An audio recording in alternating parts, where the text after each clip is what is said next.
So hello and welcome everybody. It's very exciting to be able to introduce Svenja Hazler. Correct me if I'm saying the surname wrong. I should know better given that we work together, but so excited to be able to interview alongside Sharon. Just for those of you who have not met Svenja, Svenja is a life and breathwork coach who supports people to explore the power of their breath and deepen their connection to themselves and to people and to the world itself.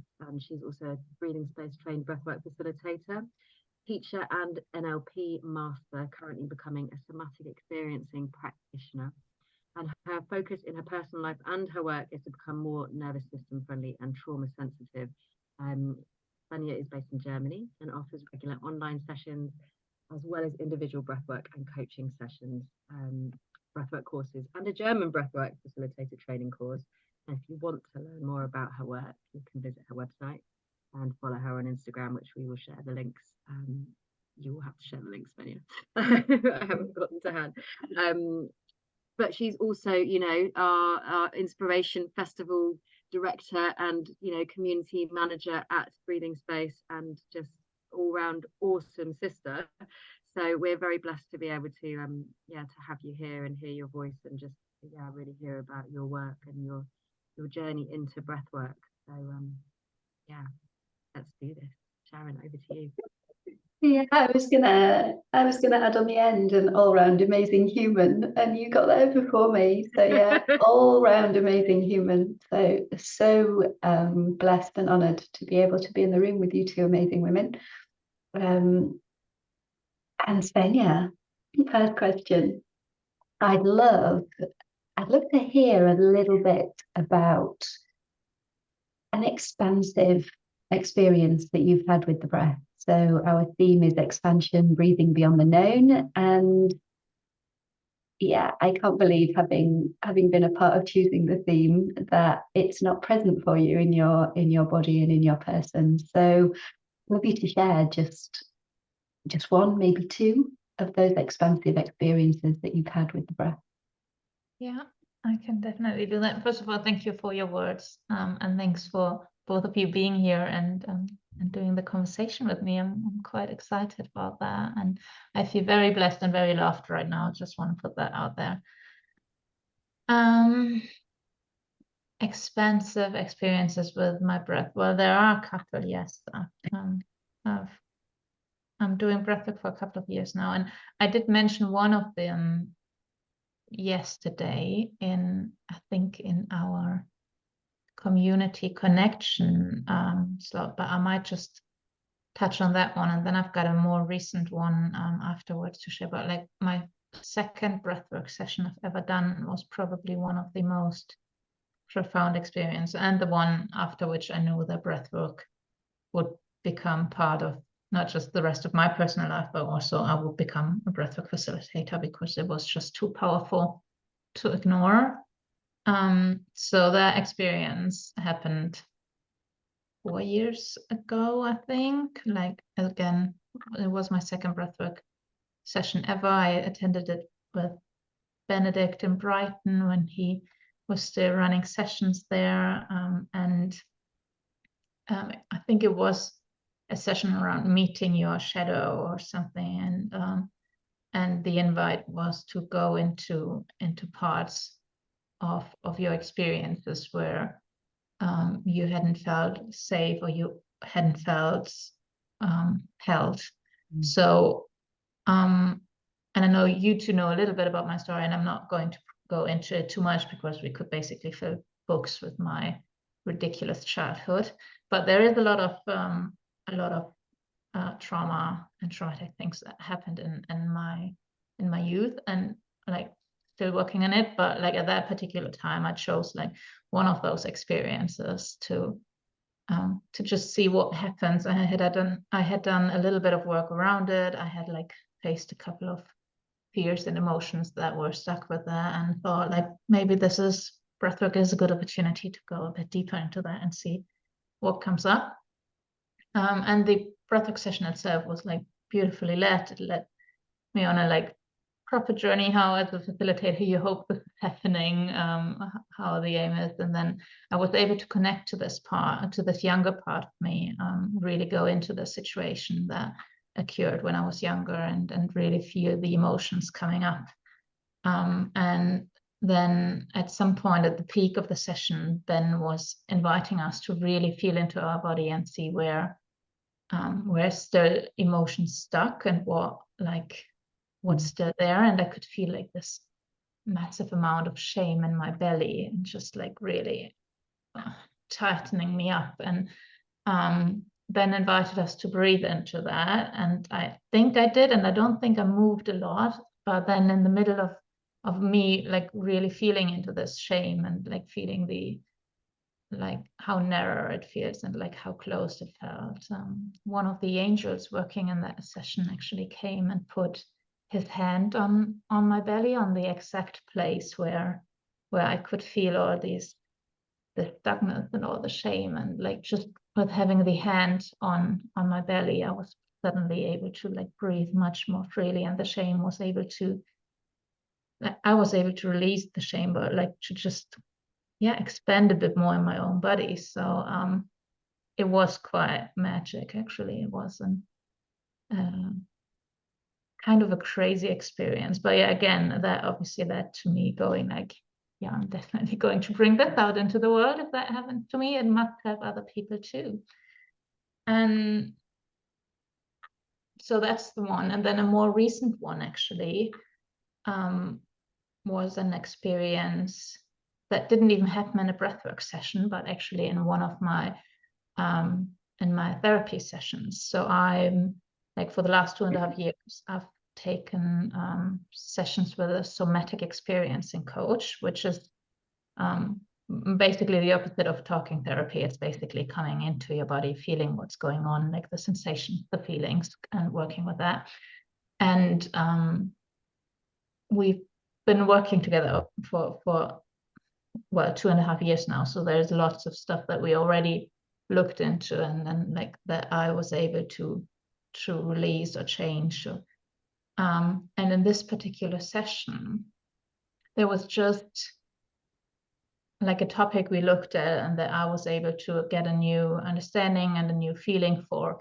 And then what my body suddenly did was actually expanding and like creating more room so that my breath itself was able to expand. So, and it's quite like, I'm going to explore that a bit more because I think I do want to really make a point on that because it was so fascinating for me. I'm obviously a facilitator for a couple of years now, and when I guide people into breathing deeply, I always invite them to breathe into their belly, and I try to focus a lot on my daily breathing on like taking deep breath, not just like in the upper chest, but like really going slow, going into the belly. And I've heard about like the 3-part breath where you obviously should also not just go into the belly, but also like go into the rib cage, go into the back, like expand the whole of it, not just breathing straight up into the belly and push the belly forward.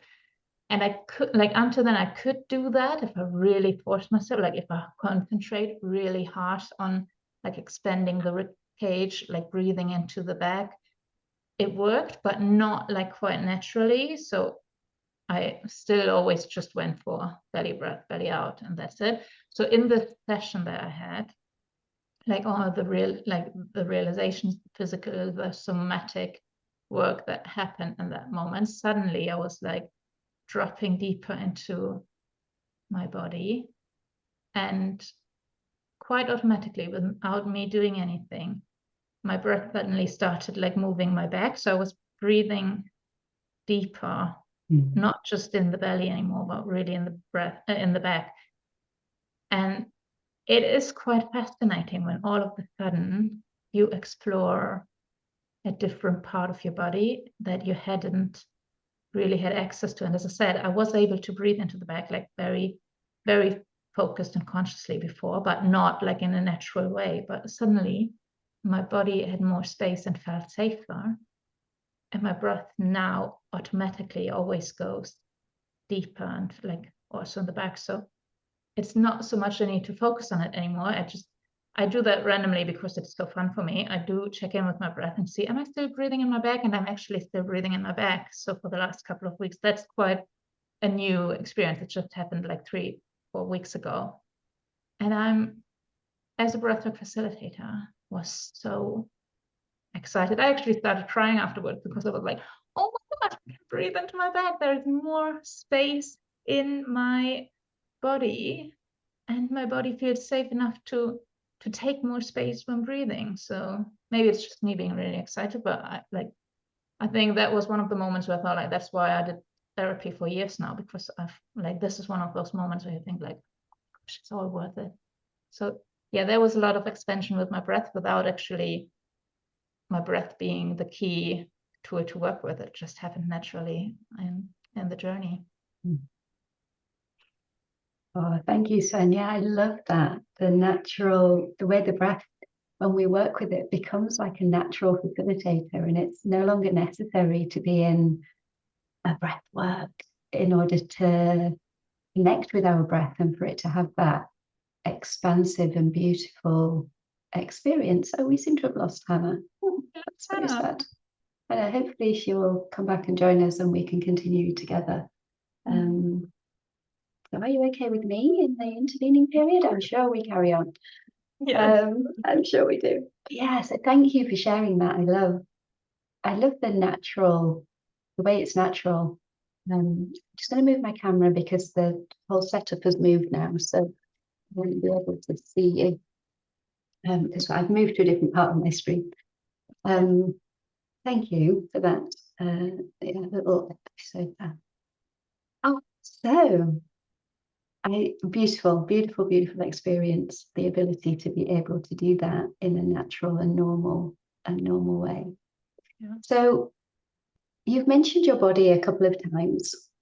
I'd love to kind of know how you felt in your body before you started, or even if you felt in your body before you started doing breath work, and then how that's changed for you over time. I don't think I've like not consciously felt a lot like before I started doing the work, really, isn't it? Like I think I've been like disconnected for a long time. As I mentioned before, there was like I had a really dysfunctional childhood. My parents were, I'm sure, doing their best as all parents do, but that was definitely not enough for what a kid needs or what kids. I had a sister as well. So yeah, we grew up in a really dysfunctional home, which felt really unsafe. And I only came to that realization really over the last 2.5 years again, when I really started taking therapy seriously. And I've done work before. I'm on this journey for a bit longer, but like the last 2.5 years were the time where I really went into more deeper somatic work, where breathwork became a like more conscious path of my healing journey, together with other therapy modalities. But before that, like growing up in a very unsafe home, I didn't feel much, because until like 3 years ago, I was pretty much convinced I had a really good childhood, which looking at what like at it now with all the evidence and all the things happen, you think like you must have been quite disconnected to really everything. Yeah, I was pretty much like totally, yeah, there were a couple of hiccups in my story, but it was like a good childhood. But then also I didn't have many memories. So there are like a lot of cues when you look at it now from a like trauma perspective, which tell you a lot. And so my body for quite a long time wasn't part of. I'm very much in my head a lot. I'm obviously, I think many people probably can relate to that. I'm overthinking stuff. I'm like trying to analyze everything.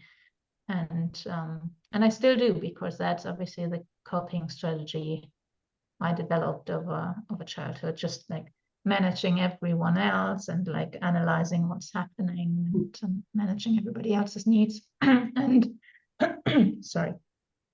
And yeah, then over the last 2.5, 3 years, well, it started a bit earlier, but I think I did start on a more like traditional, let's talk about what happened thing in my journey, not too much into like body work at the beginning, and then obviously breathwork came in almost 5 years ago, and then like how it always takes a little bit longer until like the message really is received and until actually my body picked up on what I'm actually doing here. And so yeah, the last 2 years have been very much an exploration of what's happening in my body and expanding. And I think on that note also, and coming back to the story I just shared, like just these last couple of weeks and months, I've been able to explore so much more. You know how you like,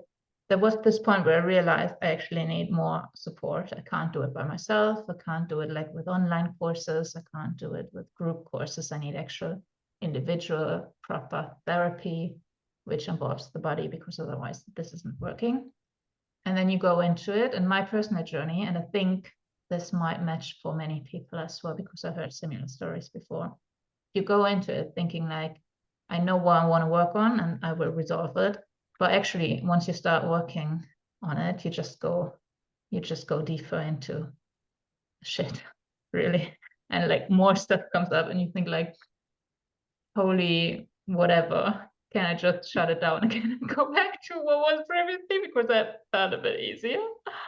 And then you start like slowly taking bits and solving bits and feeling like, I'm getting somewhere. And now after like almost 3 years, these amounts of actually there stuff solving and resolving and healing becomes bigger, and like there are more bigger shifts. And I know, like looking at, if someone would have told me at the beginning of my like the therapy journey, yeah, in the 3 years everything will be fine, I would probably be like, that takes way too long. Like we need something really quick now. And like the need is here now, not just like I don't have 3 years of time for like sorting this out. And I don't think I'm sorted out yet, or my body is, but generally I think like realizing how much work I've done in the last couple of years and how much more my body feels safe now to open up and create new space for new experience. It's just amazing to watch it. And again, coming back to your question, my connection to my body now, there's so much more I'm feeling. You know how you always do the like body scan things and someone guides you through it and you just jump, yeah, head, shoulders, arms, whatever, and you just move through it very quickly and probably not even notice half of the things they're saying. Half of the time my mind just goes off as well. And now suddenly I am actually noticing so much more things. It's not just the back. Like in one of the sessions I actually feel my legs, and my therapist was like, interesting, because normally I just go like, I feel something in my chest, I feel something in my belly, like mostly it's tight and really sad or angry or whatever. But suddenly there is more, like I feel more in my arms, I feel more in my legs. Last week, suddenly my whole back was speaking to me, and I'm like, it's just, and then I get really like fascinated, because I think like that's just so interesting how our body suddenly starts speaking to me again. And yeah, that's why I'm on my journey with my body, I think, at the moment. Was that actually answering your question? It was amazing, Svenja. I'm just gonna, Hannah's back in the room. I'm just gonna pin Hannah and bring her back into the conversation. Thank you. So Hannah, I asked Svenja kind of about how her body felt before she started her journey and how her body feels now. And like the words that you just spoke, Svenja, were beautiful. Just kind of settling into what your body's saying to you, and how you're able now to hear those things, because your body has been speaking to you forever. All of our bodies are speaking to us constantly. But for you to hear it, it was just such they were beautiful words. Yeah. Thank you for those beautiful reflections, and also just celebrating the work that you've been doing, to come into connection and to actually start to really explore that within yourself, knowing that it's going to really put you in good stead to be able to support others to do the same. And that the question that springs to mind is, how has your own personal journey, how does that inform your facilitation now, having kind of been walking this path, and also the time of not necessarily walking this journey? How do those two pieces come together and inform your facilitation now? Thank you for that question.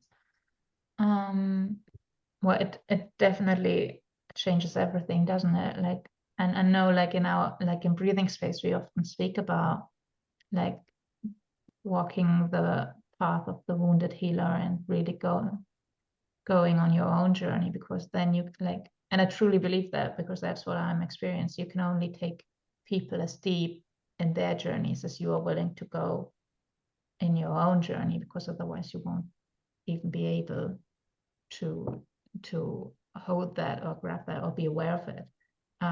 And like a very simple example for that is like actually me being suddenly able to breathe into my back. I've never paid attention to it, nor did I ever invite anyone to breathe in their back, because it wasn't in my personal like body set really.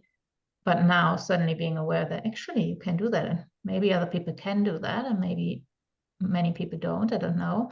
But now this is suddenly part of a skill set I've got that I can bring out to people and invite people to explore as well. So that's a very simple one. But then also, like looking at the bigger picture,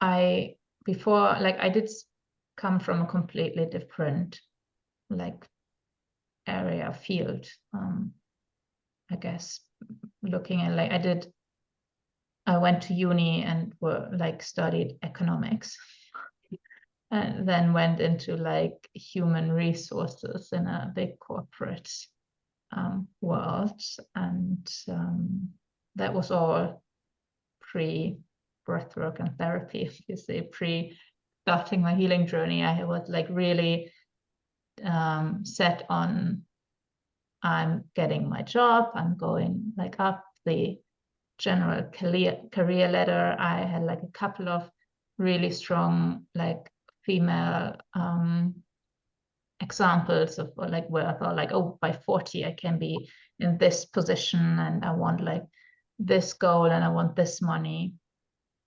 And I was really like committed to like it for the first couple of years after university, and like did do my job, and I think I was pretty good in what I was doing. And then well, it is like if you are like a perfectionist, then like there is this general need to like prove yourself and be like make everything right, because that was what was necessary to survive in your childhood. That's what you bring into the world, like into the workforce as well, don't you? And then I came to the UK actually for my job. Like I had a new job in the business I was working in the company I was working in. They invited me to take a role in the UK, and I lived in Brighton for 2 years, where I basically started doing yoga regularly. That's where Ben and breathwork comes in for the very first time. I met like Brighton in the UK is, for those who never have been there, is for me quite colorful, quite open, quite different to many other places. So you see lots of different people, and you never stand out however crazy you are.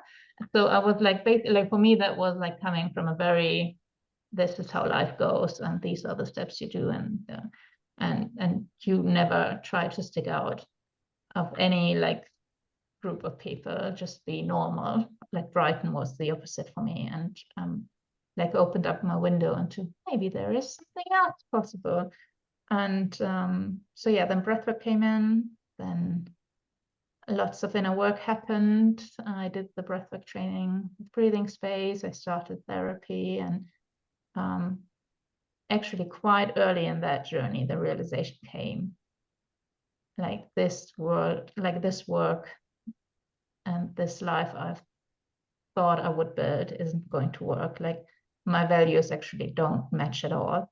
And I think that's part of, like there was always a part of me who felt out of place in the jobs I was doing in the corporate world. There was always a part, like I had a manager once telling me, Svenja, you're too much yourself when you're at work. You're too much you. And I'm like, well, shouldn't that Who kind else of, can you be? I'm like shouldn't that be the goal? I don't know if that doesn't work in like a corporate world like ours. You need to be less. I'm like, I know what you mean, but I also feel like this is not a good thing to say. It brings like a whole lot of other fears up about being too much anyway. So maybe, so there were like cues along the journey going like, this is not the right way. And like working in a company with mainly like white, older male people telling us exactly what to do and not liking to listen to anyone else but their own ego, I guess. I'm really honest here. But that really didn't work well with me.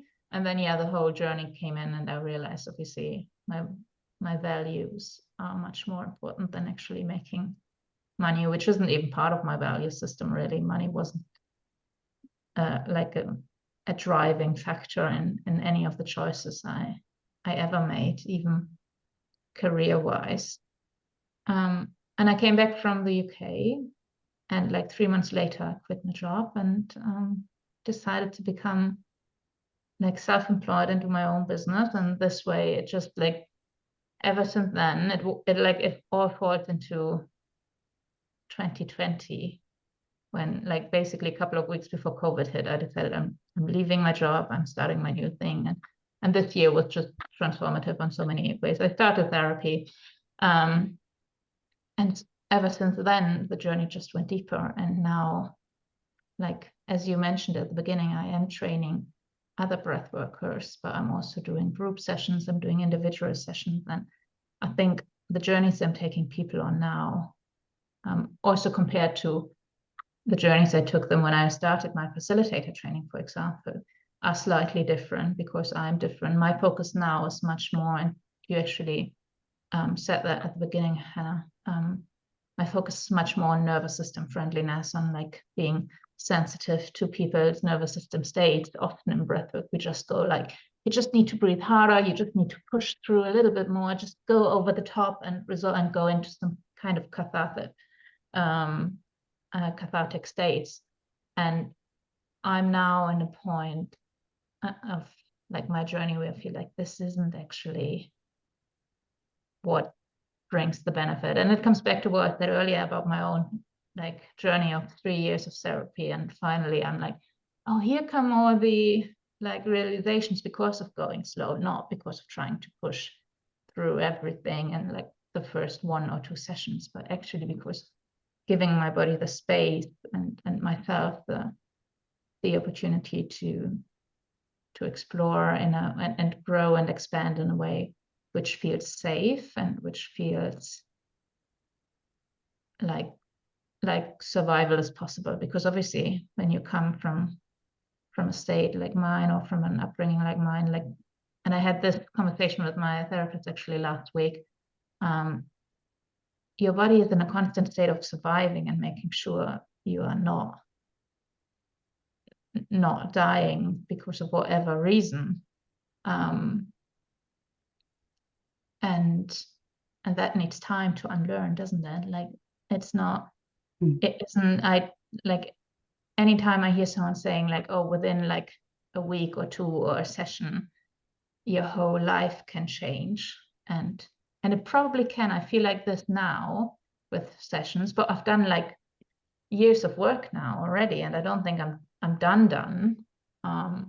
But it's not like you can just do one thing and that's the solution and it changes. And I think that's exactly how I approach, how I lead people on journeys, and how I offer my work. It's not a one-time quick fix solution anymore that I'm offering. It actually takes time, commitment, and compassion, because obviously it's never, like, looking at it now, and I can hear myself saying it, it sounds like a really nice story how I'm telling it, but the times I had, like, I was really desperate, going like, oh my gosh, I'm so broken, this will never heal, this will never go away, like all these things. And even now, I'm still, last week I was sitting like in my therapy session crying, going like, why doesn't it stop? Like, why is it never finishing? Why is always something else coming up?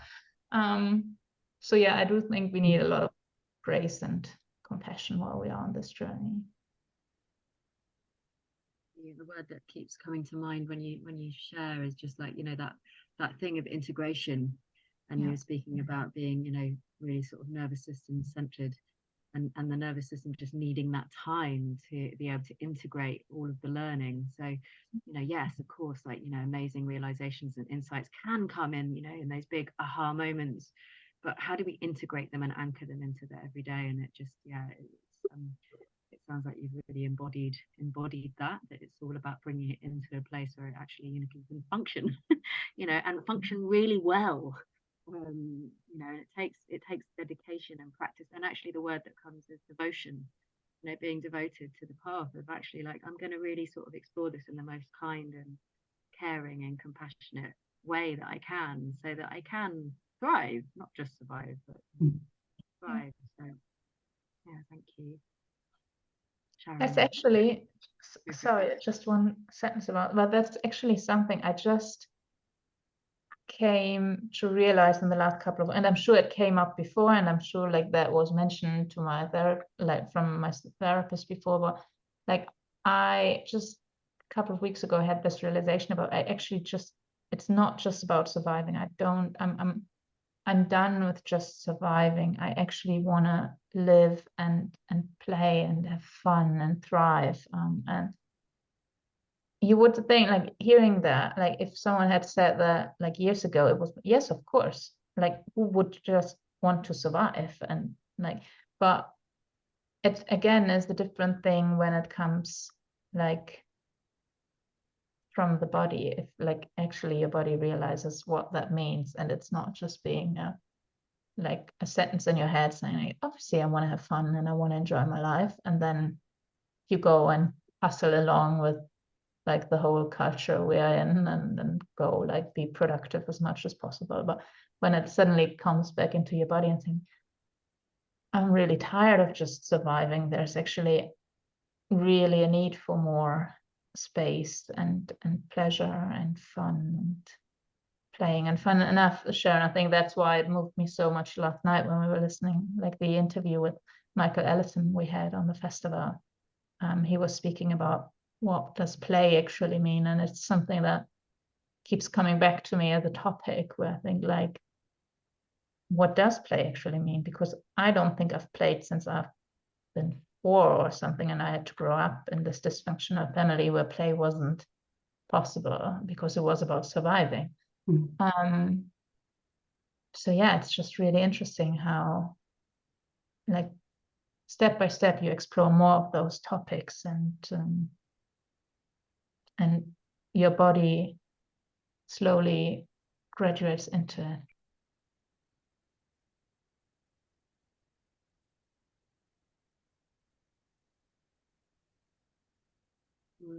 I was going to actually ask you about that thing, so it's like a beautiful segue into my question. I was going to say, so you were talking about kind of your experience of your body through healing. So the fact that probably you didn't even know that there was a disconnect with your body because it was just so normal. And then the realization that, there's something I'm completely missing here. There's a connection that I've numbed, for want of a better word, mine, not yours. But and then the opening up of that and the expansion and the feeling into more of the body. I'm now really intrigued as to what that kind of looks like for you. You know, how your body speaks to you in those more expansive ways. So in the kind of, from a thriving perspective, how do you feel it and what's your experience of it? It still needs a lot of consciousness, I think. I think it happens a lot during my daily life. I notice stuff. And then I'm still sometimes just moving on. It's like, I think, again, it like everything I'm doing and like listening to my own journey sounds, I think I've done quite a lot of work, and I'm pretty proud of what I've done and how far I've come. And I'm still really aware that there is still this like pull from what used to be and how society is and how people like outside of our bubble especially expect you to be. So I'm still like in this hustle mode quite often, like alone, like leading up to the Inspiration Festival, or the stuff that was done, or the responsibility I was like taking on with organizing it, and my old survival mechanisms kicked in, going like, you need to do more, you need to be quicker, you need to get stuff done. And in between, my body was like, actually, we've got a headache. Actually, your pain, like your neck is really painful. And it's still quite easy for me to go like, yeah, we care for that when the festival is over. Let's look at it next week, please. Can you just hold back a little bit? And I was speaking to, again, my therapist about it last week, and she's like, well, this is where survival comes in again, right? Because like our system wants, like the only thing our nervous system wants is to keep us alive, no matter what. And right now, there is an old mechanism in your body saying like, you need to deliver well, you need to like create this beautiful festival, otherwise, for whatever reason, you might die. So survival is a bit more important than a headache or like neck pain. So we're pushing that aside. But like, and I'm aware of that, but at the same time, how much further am I that I'm actually realizing I've got a headache and I've got neck pain, and I know that it is because I'm maybe not having the right structure right now, or I'm not taking enough breaks or putting too much pressure on myself. So I'm realizing, even though I'm not always really like acting on it yet, but I'm much more feeling what my body wants to tell me. And then there are actually other moments where it feels like I'm really good connected. A couple of weeks ago, I was like in all the preparation stuff, and there's so much on my to-do list. I was supposed to do a 2-day trip. And for days I was debating in my head, going like, should I go? Should I not go? Like I could, and our heads can argue both sides, can't they? I could find like, I can even make lists, and whatever my mind decides which side should win, I find more arguments for that side. That's totally easy for me. Doesn't matter. And so I was debating, and one day my mind was like, nope, we are doing this event because like we're going on this trip, or the reasons we decided to do them are still valid. It will be good to do that. And the next day, and I was totally at peace, that felt like it. And the next day I was like, but actually all these other things that like argue against it, you should definitely not go. So that was like a week of me going back and forth between two lists. And then like 2 days before, I finally sat down and I'm like, okay, what is my body actually saying to that one? So what, like, we've got both lists, we know it all now. So what is my body needs? And like, I could feel into the moment of, do I want to, like, what happens if I go on this trip? And everything inside like got really closed up, and I could feel the armor going up. And then I'm like, okay, and what happens if I just decide to cancel that trip and just not go? And I could feel the, expansion and like the ability to actually breathe and feel like, okay, there's so much more space. And like that was basically a 2-minute thing. And I was like, well, fine. My body obviously knows better. I'm just going with not going now. And I can't, and I didn't question that. Like the moment I listened to what my body said, the whole argument of which list is actually more important stopped, because it was just like, okay, there is one part of me who is so clear in the response. I don't need to argue in my mind anymore. And that was actually quite a nice experience.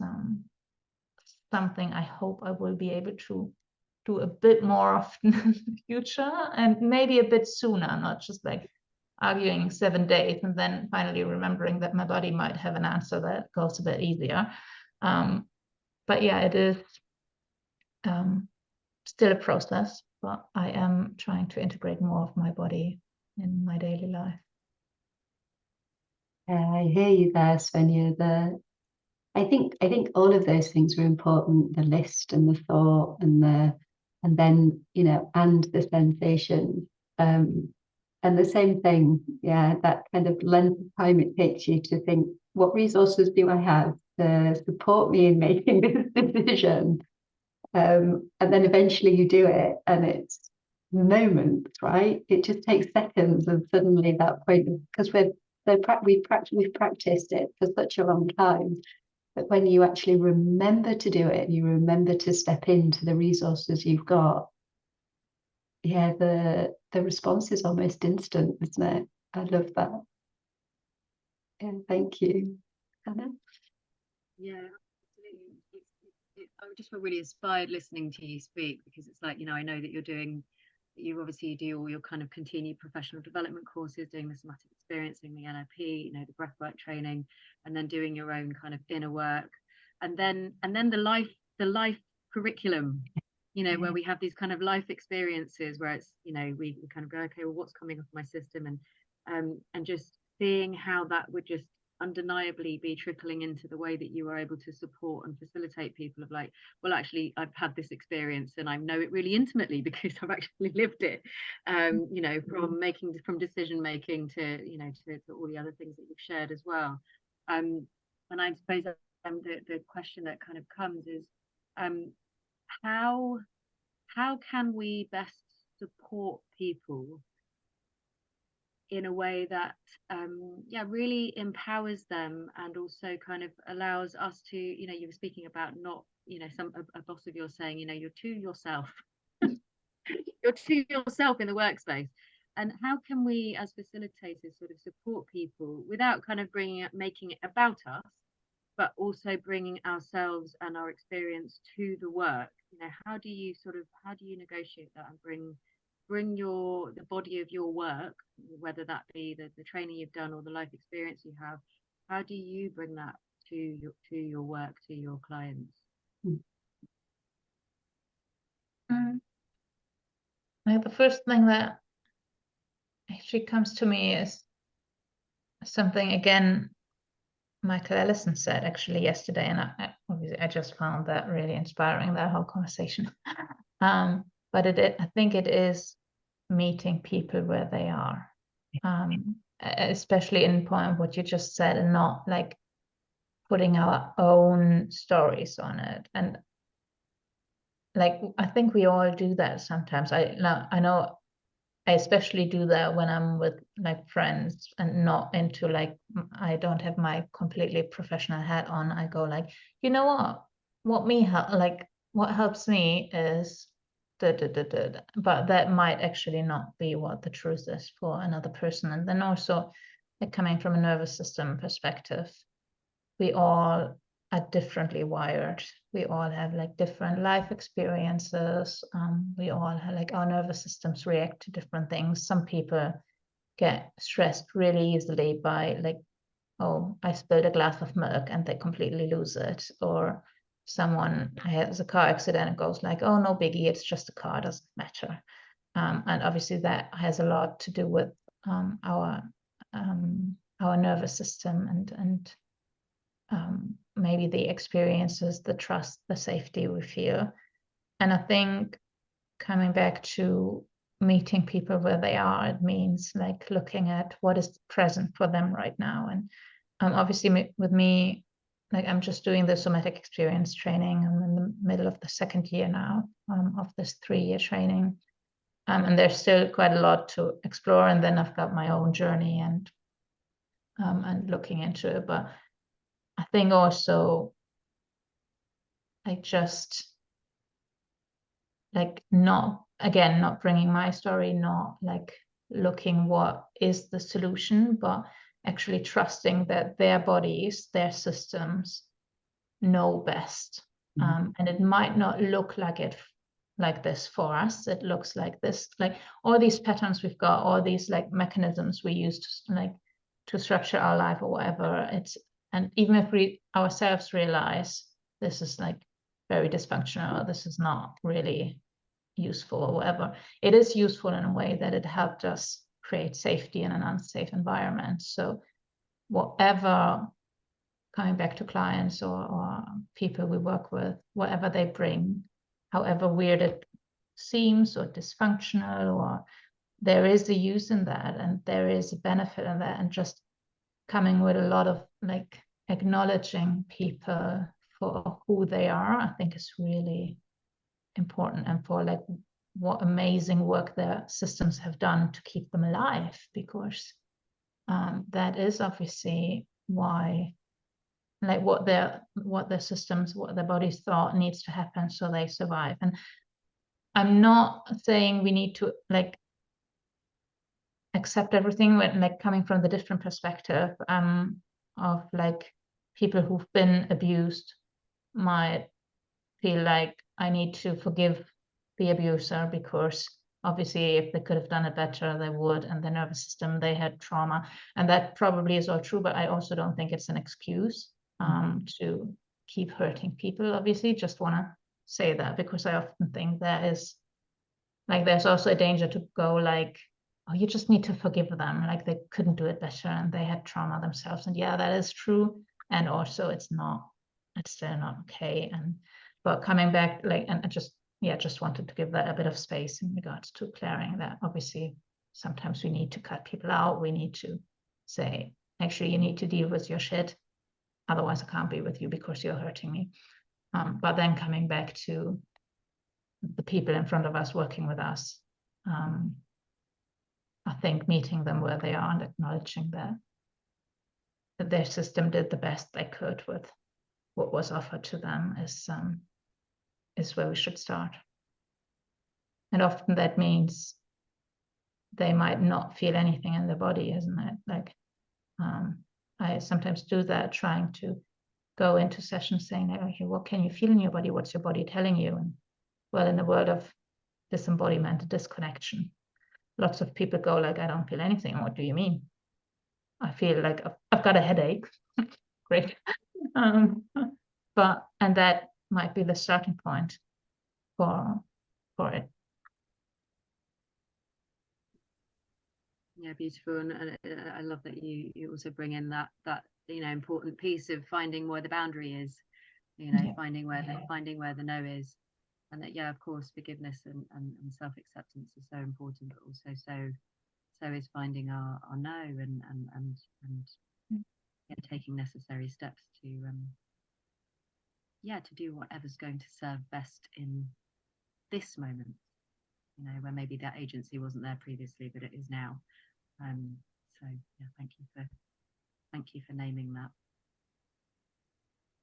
I feel like we should take a breath. There's been so much richness shared here, and so much depth, and thank you for your for your vulnerability and sharing your experiences, because I know that it's gonna touch many very deeply, myself included. So thank you for that. Let's just take a breath together.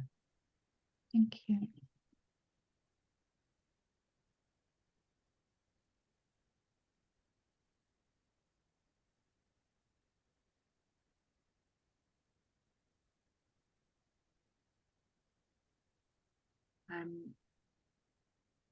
Your talk name title, you spoke about breathwork and trauma, but also breathwork and mental health, and just sort of wondering whether you wanted to speak into how breathwork can support mental health, the mind. Yeah, totally. I love to. Just before you answer, Svenja, can I just open questions to the people in the room? So while Svenja's answering this question, just a word of time, But pop into the chat box anything you'd specifically like us to ask Svenja. We are obviously recording, so we're asking you not to unmute and speak. But we'd love to hear from you if you have any questions. Sorry to interrupt there, Svenja, but yeah, opening back to Hannah's question. Thank you. And yeah, thank you for naming that. Like when I was thinking about this, about our talk, I wasn't quite sure what I wanted to speak about. And then like just a couple of days ago, really the realization hit in regards to there's obviously so much of my own experience just from the last couple of weeks and months that I can bring into it, which is what I was doing. And the mental health part actually is just something, again, that came up very clearly in the last couple of weeks. And I'm not going too much into details and how the nervous system works. And I think there is so many resources out there of people who can offer so much more rich knowledge about that. But when I think about mental health and sorry, and breathing, it obviously does start again with the society we live in, the pressure we put on ourselves, on each other, the structure, the structure system that we've got, and the expectations that are put on us, which can and do cause many people to feel stressed, burned out, and under so much pressure. And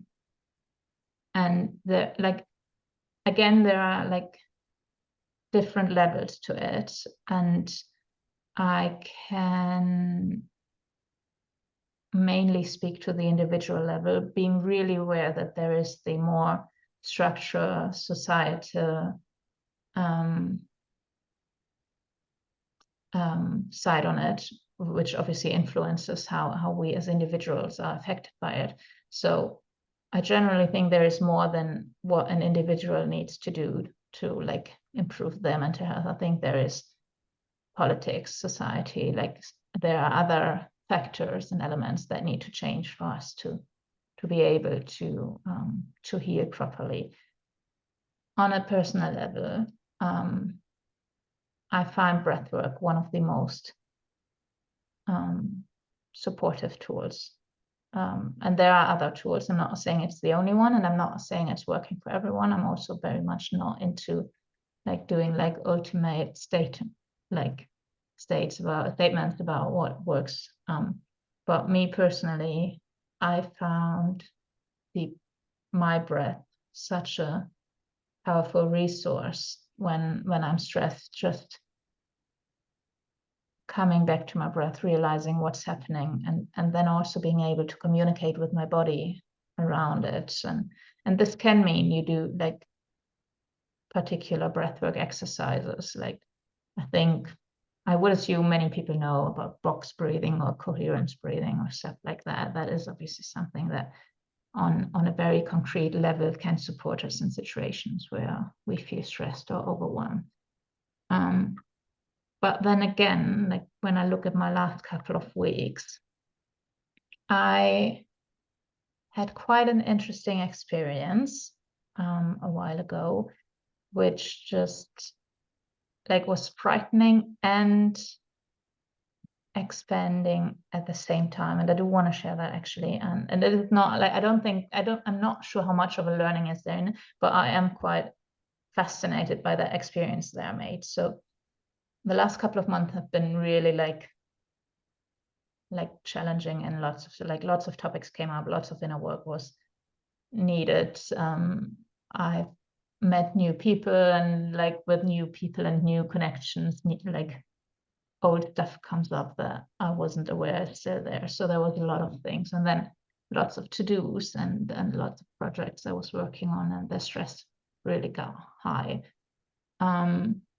To a point where I actually had my very first panic attack in the middle of the night. And I say that with all the respect for people who deal with that regularly and who don't find it fascinating or interesting to have a panic attack, because it isn't really, I get that. But I also, like, a part of me was like, fascinating, interesting. You've got, like, you're 34, you're just experiencing your first panic attack, and the way it showed up and it happened.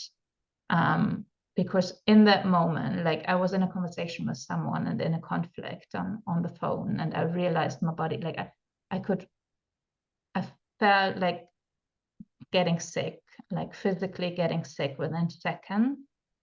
And then I was checking in with that and realizing I'm not breathing. I basically stopped breathing. And on that phone, I went, I need to hang up. I need to check in with myself here. I basically hung up and went in like 10 seconds into full panic mode, lying on the floor, hyperventilating. And I think I say it's fascinating because part of me still was present enough to realize what happened and go like, this is a panic attack. And even though your system is screaming at you, you are dying, I'm pretty sure that's not what's happening, because I've like done so much work around breath work, about nervous system, and like especially for the training and the teaching I'm doing, I did read a lot about panic attacks, and I could understand the symptoms, and I could hear my body, and like a tiny part of my brain was like, this is what's happening. And the part why it is fascinating for me, and again, I do appreciate everyone like going through this and really struggling with this. It is totally unsettling. But what was fascinating for me in the end was that little part of me who understood what was happening was also going like, you are hyperventilating. That is the worst of the whole, like what's physically happening. You need to stop hyperventilating. And this is now where I again come back to, I'm really proud of the work I've done, because basically I, lying on the floor, moved, like I crawled. It must have looked ridiculous if anyone had seen me in front of my mirror to look at myself in the mirror, because I knew I need some kind of co-regulation. And obviously I just hung up on the person I felt like deeply disconnected to in that moment and who caused the panic attack. Like, not, he didn't cause it, like our conflict caused it.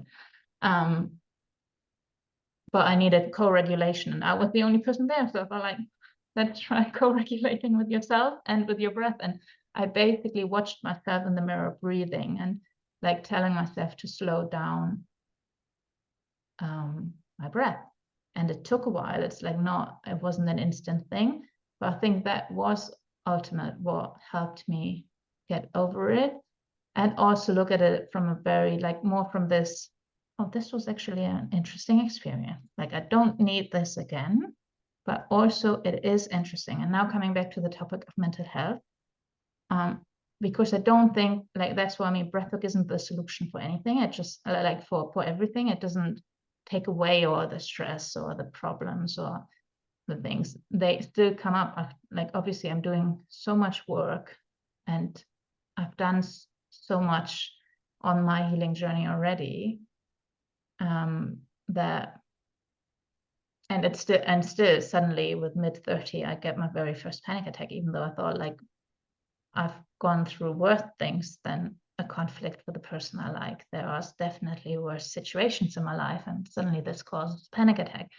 So breathwork doesn't prevent it happening, I think, but it does support. And I think the part who's done all the work in the last couple of years was the one, like this tiny bit, that actually remembered we are not dying and we've got tools. And so breathwork can be a tool in all of it. Not saying it makes it easier or makes it less painful, but there is also that part of me who was really proud afterwards, saying, I actually remembered that I had this tool. This is like one of the most, I think that was a really empowering part about it, like realizing I'm finally at a stage where I remember when shit goes, like explodes, that I have a tool to work with, and my breath is actually that tool. And I'm like so grateful for that experience.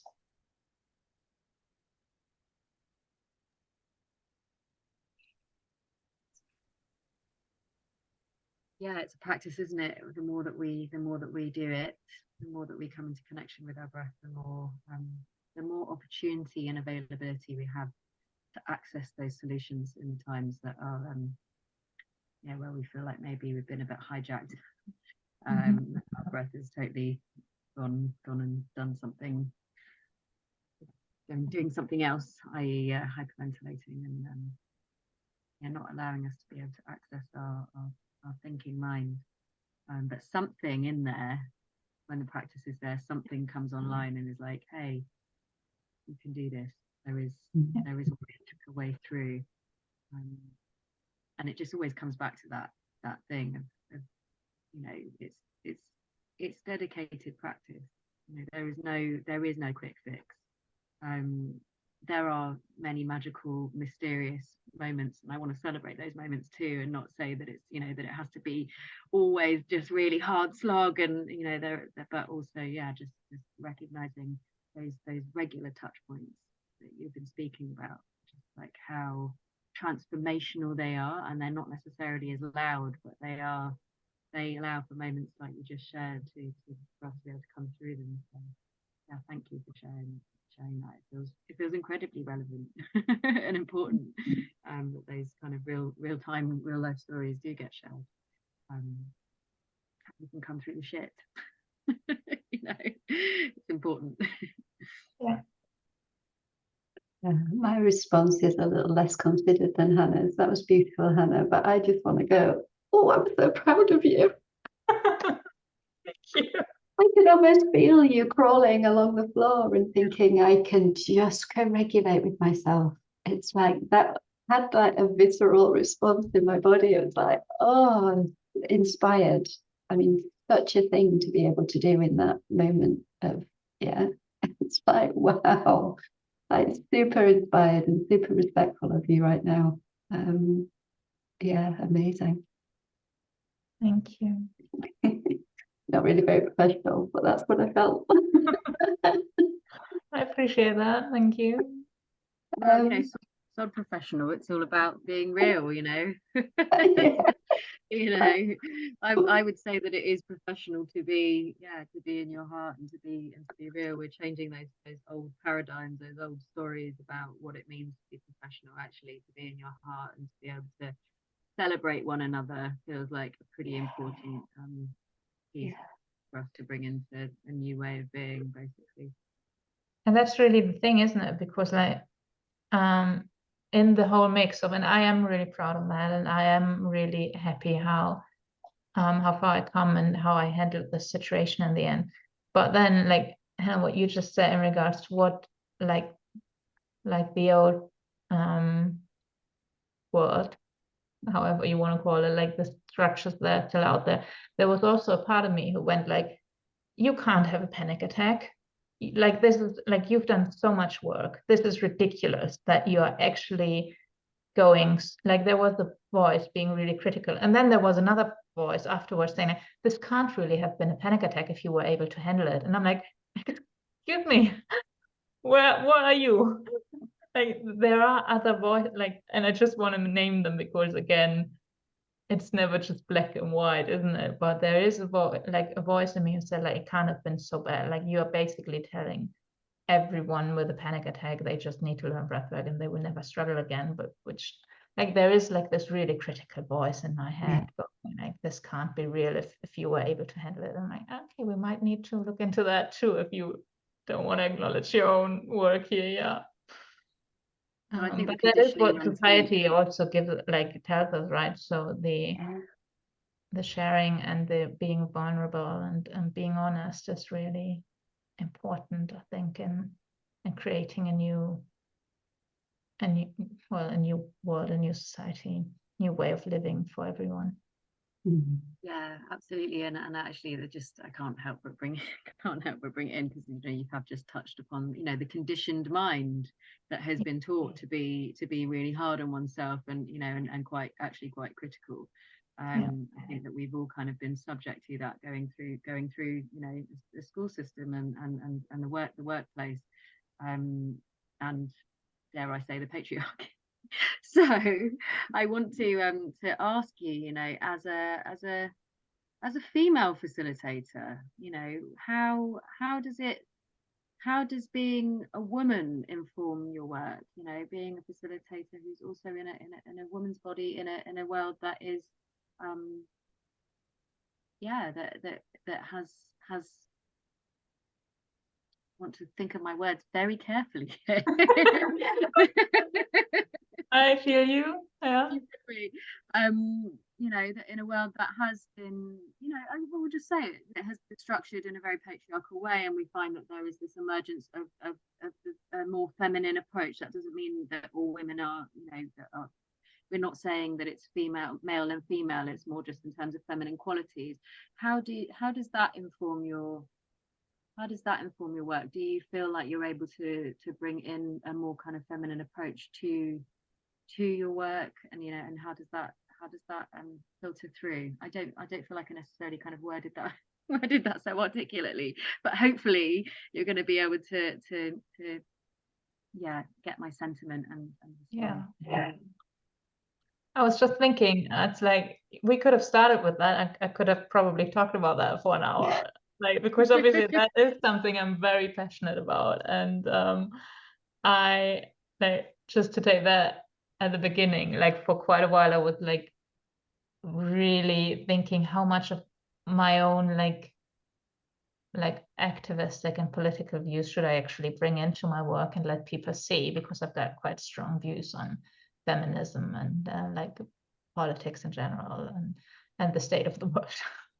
And a lot has to do with like me thinking we should change something about the capitalistic patriarchal system we're living in. Yes. And how does that? You're not alone. No, I know that, and that feels you're in like, good company, I suspect. yeah, and that's actually a nice thing. Like when I started my own business, I was like not sure, like especially when working when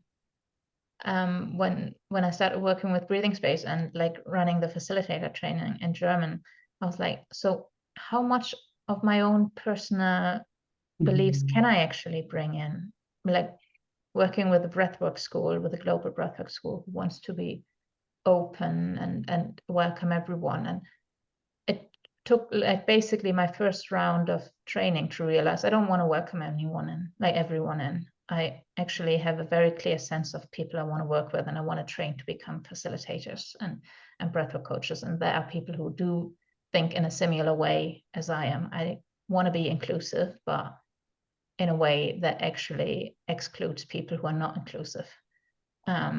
So that was quite a journey for myself. And after I realized that, it became easier to be outspoken about feminism and other topics.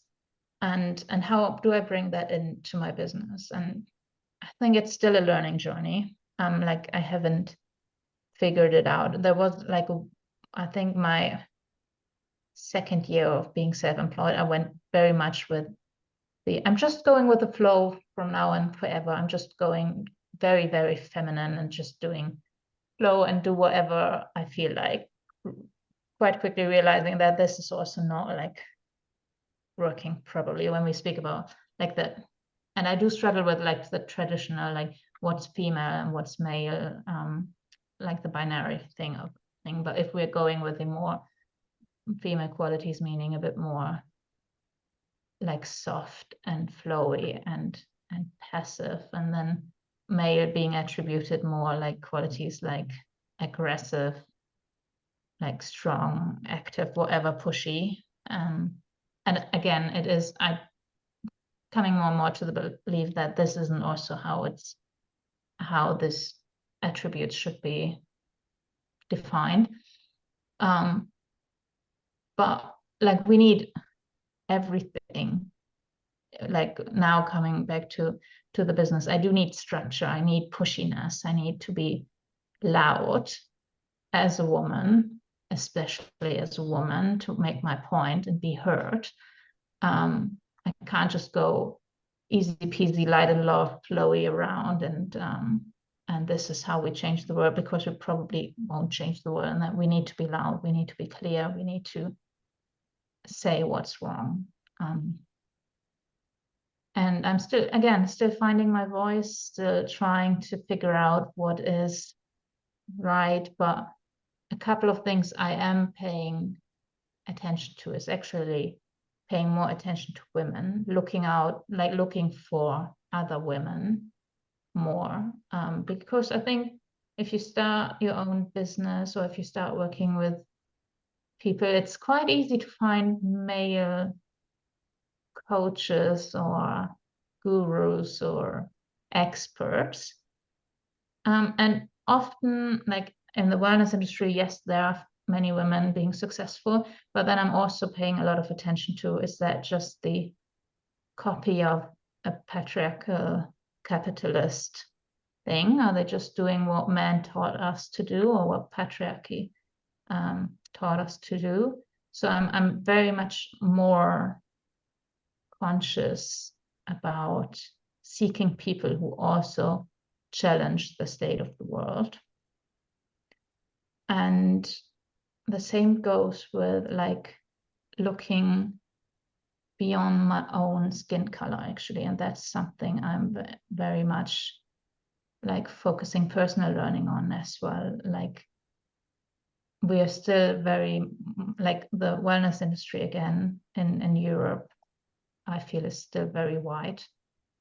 And that's still something we need to, and I need to learn about more and dive deeper into. But there's so much more knowledge and wisdom when we look outside of our own little comfortable bubble. And that's where I think, like, I don't know if I really answered your question, but this is still very much a learning process for me. And I feel like that is something I'm still exploring so much for myself. Thank you, Svenja. I think your approach is very feminine. Feminine is not about passive and slow and gentle and soft. And maybe when we chat tomorrow in my session, we can explore that one a little bit, because I think it's often, yeah, some of the most powerful feminine attributes happen in the chaos and in the darkness, and with strength and spark. Yeah, I think you're beautifully capturing a good mix of both masculine and feminine qualities. I am massively aware of the time. I could continue talking to you, as you know, for quite a long time.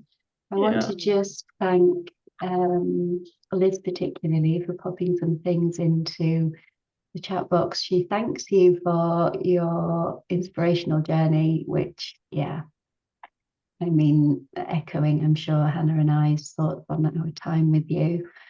And yeah, also mentions bringing balance and bringing the pendulum into a middle area where we're not focusing on either one of the extreme. And yeah, allowing the learning and the growing to continue. So I just wanted to, Liz has been lovely popping things in the chat box. I just wanted to bring that into the space. And then hand on heart to just completely thank you for your honesty, your openness, your completely being you. Thank goodness that, this is not a space where we say, be less you. Thank you for being fully, totally, wholly, and beautifully you. It's been such a pleasure to spend time with you. Thank you. It was a pleasure being with the two of you. It totally felt like just chatting with the two of you as usual. Thank you for giving me the space. Anna, would you like to finish with a breath? You opened with a breath so lovely, but we were off camera, so maybe just closing us with a breath. Okay, yeah, all right. Just inviting us to just close down our eyes and just taking some nice, slow, deep breaths, bringing it all the way down to the hips. And then just releasing the breath on the exhale. Allowing yourself to soften with each exhale that you take.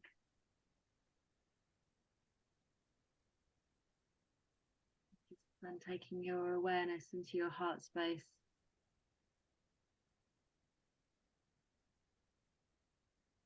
Just feeling the qualities of this space.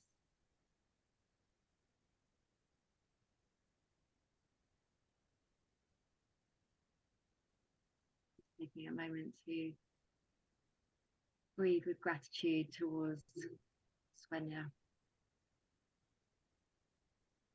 sharing her journey, story with us, and for all the incredible work that she's sharing with the world.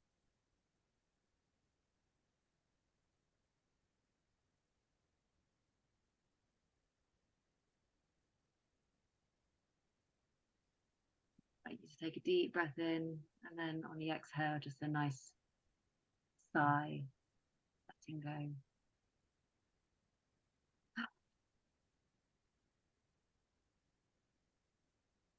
One more good measure.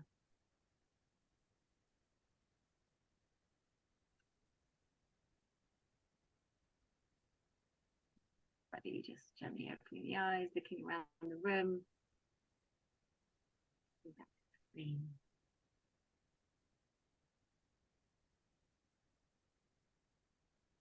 Thank you. Thank you, Helen. Thank you, Sharon. Thank you.